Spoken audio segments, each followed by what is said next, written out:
ರಾಮ ಮಂದಿರ ಉದ್ಘಾಟನೆಗೆ ನಮ್ಮನ್ನ ಕರೆದಿಲ್ಲ ಅಂತ ಬೆಂಗಳೂರಿನಲ್ಲಿ ಡಿಸಿಎಂ ಡಿಕೆ ಶಿವಕುಮಾರ್ ಹೇಳಿಕೆಯನ್ನು ಕೊಟ್ಟಿದ್ದಾರೆ. ಇದೇ ತಿಂಗಳ 22ನೇ ತಾರೀಕಿನಂದು ರಾಮ ಮಂದಿರ ಉದ್ಘಾಟನೆ ನಡೆಯುತ್ತೆ.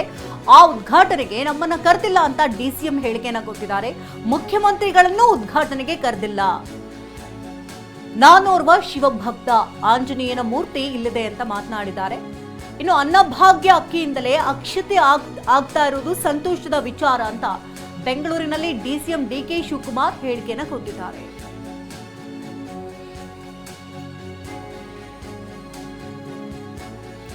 ರಾಮ ಮಂದಿರ ಉದ್ಘಾಟನೆಗೆ ನಮ್ಮನ್ನ ಕರೆದಿಲ್ಲ ಅಂತ ಡಿಸಿಎಂ ಡಿಕೆ ಶಿವಕುಮಾರ್ ಹೇಳಿಕೆಯನ್ನ ಕೊಟ್ಟಿದ್ದಾರೆ. ಮುಖ್ಯಮಂತ್ರಿಗಳನ್ನು ಕೂಡ ಉದ್ಘಾಟನೆಗೆ ಕರೆದಿಲ್ಲ.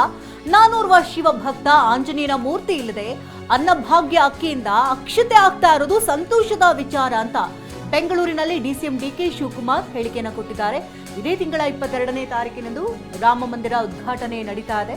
ಶಕುಂತಲಾ, ಅಲ್ಲಿ ಗಮನಿಸಬೇಕು ನೀವು, ಅನ್ನಭಾಗ್ಯದ ಅಕ್ಕಿ ಅಂತಂದ್ರೆ ಕೇಂದ್ರ ಸರ್ಕಾರ ಏನು ಕೊಡಬೇಕಾಗಿತ್ತಲ್ಲ ರಾಜ್ಯ ಸರ್ಕಾರಕ್ಕೆ, ಅದು ನಿರಾಕರಿಸಿತ್ತು. ಅಟ್ಲೀಸ್ಟ್ ಹೀಗಾದ್ರೂ ಬರ್ತಾ ಇದೆಯಲ್ಲ, ಸಂತೋಷ ಅಂತ ಹೇಳ್ತೀಯ.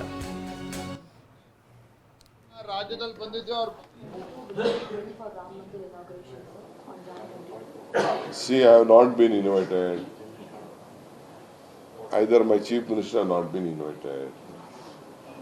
I could read in the press my Congress president has been invited, but the party will take a call. I am a Shiv, I am a Hindu, I am a Ram Bhakt, I am an Hanuman Bhakt. We all pray from here. See, we have kept all Shiva, Hanuman, and here all mandirs we have in ourselves, within our heart. There is nothing to do politicalize here. RSS people are giving this Arshna, Mantrakshite. Arshna is tamarind we grow, rice we are giving to every village. ಅಕ್ಕಿ ಒಂದ್ ಕಡೆ, ಅರ್ಶನ ಒಂದ್ ಕಡೆ, ಎರಡು ಸೇರಿದ ತಕ್ಷಣ ಮಂತ್ರಾಕ್ಷತೆ ಆಗ್ತದೆ. ನಮ್ಮ ಅಕ್ಕಿನೇ ಮಂತ್ರಾಕ್ಷತೆ ಹೋಗ್ತಾ ಇದೆ. ಹೋಗ್ಲಿ, ಒಳ್ಳೇದಾಗ್ಲಿ, ಇಲ್ಲಿಂದಲೇ ಪ್ರಾರ್ಥನೆ ಮಾಡೋಣ.